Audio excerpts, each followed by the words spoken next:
गोलंदाजी आहे, अतिशय चांगली विकेट. मी अगोदरच म्हणलो स्पोर्टिंग विकेट आहे. या विकेट्सवर अनइव्हन बाउन्स वगैरे नाहीये, कारण तुम्ही चेंडूला मेहनत घेतली तर तुम्हाला बाउन्स सुद्धा होतो. चेंडू अचूक टप्प्यावर गोलंदाजी केली तर बाउन्स सुद्धा मिळतो. चांगल्या अचूक टप्प्यावर आता ज्या पद्धतीने मोरेश्वरने टाकली, खोलात टक्के टाकलेत तर त्याचा रिझल्ट चांगला मिळतो. धावा निघत नाही आहेत, धावांचा ओघ आटवला मोरेश्वरने. शेवटचं षटक घेऊन भूषण प्रधान आलेला आहे गोलंदाजीसाठी. धावा क्रमांकाची जर्सीचा परिधान केलेला हा चेंडू, पहिला चेंडू ओव्हर पिच फटक्यामध्ये जोर जरूर आहे परंतु फटका फसला आहे. क्षेत्ररक्षक चेंडू खाली येतोय आणि परतावा लागेल माघारी फलंदाजाला. आणखी एक फलंदाज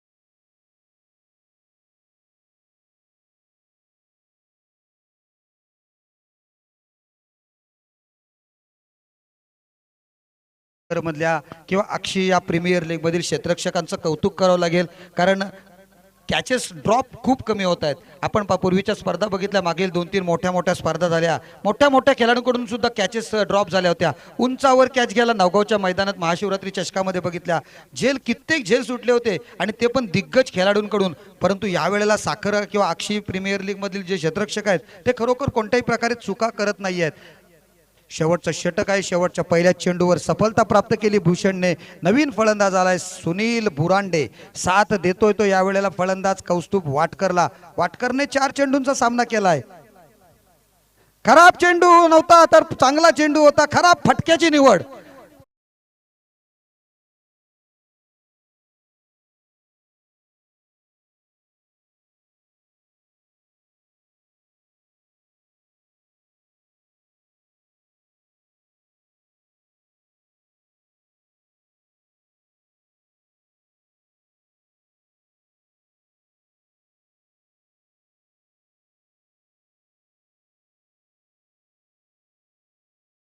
कदाचित कारण फुलटॉस चेंडू असं वाटलं होतं की त्यांचे जे पॅव्हेलियन मध्ये प्रेक्षक सहकारी बसलेले आहेत तिथपर्यंत चेंडू सहज जाईल, परंतु सुनीलचा अंदाज चुकला.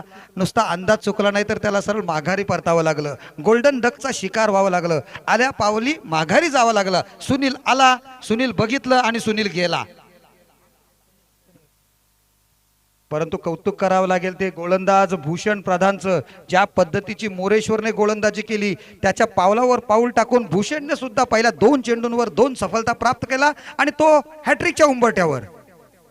चांगला चेंडू टप्पा पडल्यानंतर काहीसा चेंडूला फिरकी सुद्धा देते. लेग ब्रेक पद्धतीचा चेंडू होता. भूषणचा फलंदाज आला होता नवीन खेळण्यासाठी कल्पेश बुरांडे. मोठे फटके मारण्याच्या प्रयत्नात मात्र चेंडूच्या पिच पर्यंत पोहोचला नाहीये आणि चेंडूवर मारण्याच्या प्रयत्नात चेंडू सरळ यष्टिरक्षकाच्या हातामध्ये. आखूट टप्प्याचा चेंडू शफल होऊन खेळण्याचा प्रयत्न, जर जागेवरून खेळण्याचा प्रयत्न केला असता तर मात्र फलंदाजाला षटकार किंवा चौकार नक्कीच मिळाला असता. परंतु आणखी एक लगातारचे 4 चेंडू डॉट. भूषण प्रधान काय गोलंदाजी करतोय, म्हणजे एकूण बघा लगातारचे 6 चेंडू डॉट झालेले आहेत. मोरेश्वरचे शेवटचे 2 चेंडू. पुन्हा एकदा 5व्या चेंडूवर एकही धाव होत नव्हती, परंतु 22च्या रूपात waiting for umpire decision. Yes, it's a 22 run. 22च्या रूपामध्ये 1 धाव मिळते, म्हणजे 5 चेंडू. काय लाजवाब टाकलेत भूषणने बघा. सुरेख चांगलं कमबॅक करून दिलंय. पहिल्या 3 चेंडूत धावा होत्या 36 आणि आता 5व्या चेंडूतील शेवटचा चेंडू येणं बाकी आहे आणि धावा झाल्यात 39, म्हणजे एकूण 3 धावा फक्त काउंट केल्या गेलेल्या आहेत 11 चेंडूंमध्ये. म्हणजे काय गोलंदाजांनी कमबॅक केलंय बघा. आणि फलंदाजांची हारकिरी कशी असते ती आपण बघू शकता या ठिकाणी. फक्त 3 धावा 11 चेंडूमध्ये आल्यात. संघ बॅकफुटवर जातोय. नाकवा वॉटर स्पोर्ट्स मेडन ओव्हर या ठिकाणी. Maiden 3 wickets in that over, in this over. लाजवाब, जोरदार टाळ्या व्हायलाच पाहिजे यासाठी. अप्रतिम भूषण प्रधानची maiden wicket. Maiden 3 wicket. Maiden सुरेख, अप्रतिम. डीजे